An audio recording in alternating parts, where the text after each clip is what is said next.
اپنے تمام محترم سامعین اور ناظرین کے سامنے آج میں ایک اہم گفتگو پیش کرنے جا رہا ہوں۔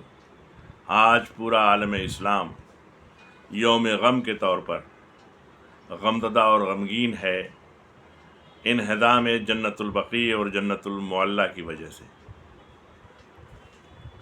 جنت المعلیٰ جو مکے کا ایک بہت اہم قبرستان ہے، جس میں حضرت خدیجہ اور خاندان رسالت کے تمام بزرگ اور اسلام کے بہت ہی بزرگ شخصیتوں کے مزارات اور علماء کے مزارات تھے، انہیں ڈیمالش کر دیا گیا۔ اور اسی طرح سے جنت المعلیٰ کو بھی، جنت البقیع کو بھی آج ہی 8 شوال کی تاریخ تھی، ڈیمالش کیا گیا تھا 1924-25 کے درمیان۔ اس سلسلے میں ایک بات اور عرض کرنا چاہتا ہوں کہ گلف انسٹیٹیوٹ کی ایک رپورٹ ہے جس کے مطابق تقریباً 1000 سال پرانی تمام یادگاریں، نشانیاں، عمارات اور قبروں کو ڈیمالش کر دیا گیا، اور تقریباً ان میں سے 95% کو تباہ و برباد کر دیا گیا ہے۔ یہ ابن وہاب کی شروع کی گئی تحریک وہابیزم کی دین ہے، اور جس کے نتیجے میں عالم اسلام میں دہشت پسندی اور دہشت گردی کی ابتدا ہوئی، اور جس کی آج تازہ مثال ISIS ہے۔ ان کی نظر میں قبروں اور مزارات اور روضوں کی زیارت، ان کی حاضری شرک ہے۔ ان کا شرک کا ایک عجیب فلسفہ ہے۔ بہرحال یہ موقع اس فلسفے پر بحث کرنے کا نہیں ہے، لیکن اس تحریک کے نتیجے میں سب سے پہلے 1802 اور 3 کے بیچ مدینے اور مکے کے تمام مزارات کو ڈیمالش کر دیا گیا، جس پر پورے عالم اسلام میں زبردست احتجاج ہوا، اور اس وقت کے اوٹومن امپائر نے پھر اس کی دوبارہ تعمیر کروائی، جو تقریباً 1860 کے آس پاس مکمل ہوئی۔ اس کے 60-65 سال بعد 1924-25 میں پھر یہ وہابیز سعودی عربیہ، حجاز میں یعنی مکے اور مدینے میں قابض ہوئے، اور انہوں نے اپنی حکومت قائم کی، اور اس کے نتیجے میں 1924 اور 1925 کے درمیان تمام ان مقامات مقدسہ کو ڈیمالش کر دیا۔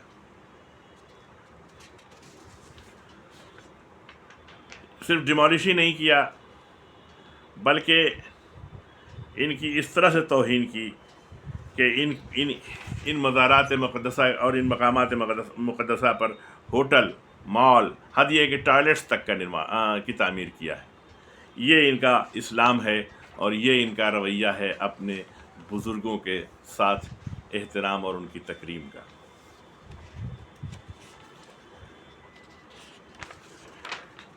یہاں پہ ایک بات عرض کرنا چاہتا ہوں کہ یہ جو مقامات مقدسہ ہیں، ان کی ایک بڑی روحانی اور مذہبی اہمیت ہے۔ یہ تاریخی ثبوت ہیں، اور یہ یادگاریں اسلام کو اور تاریخ کو حقیقت کے طور پہ پیش کرتی ہیں، ورنہ یہ سب چیزیں متھ بن کے اور ایک قصہ اور کہانی بن کے رہ جائیں گی۔ ان عمارات کے ڈیمولیشن کی وجہ سے آنے والی نسلوں میں ایک کنفیوژن پیدا ہوگا، اور یہی نہیں بلکہ ان مقامات مقدسہ کا ڈیمولیشن اور ان کا انہدام یہ صحیح معنوں میں ہیومن رائٹس کا کھلا وائلیشن اور انسانی حقوق کی پامالی ہے۔ اس سلسلے میں میں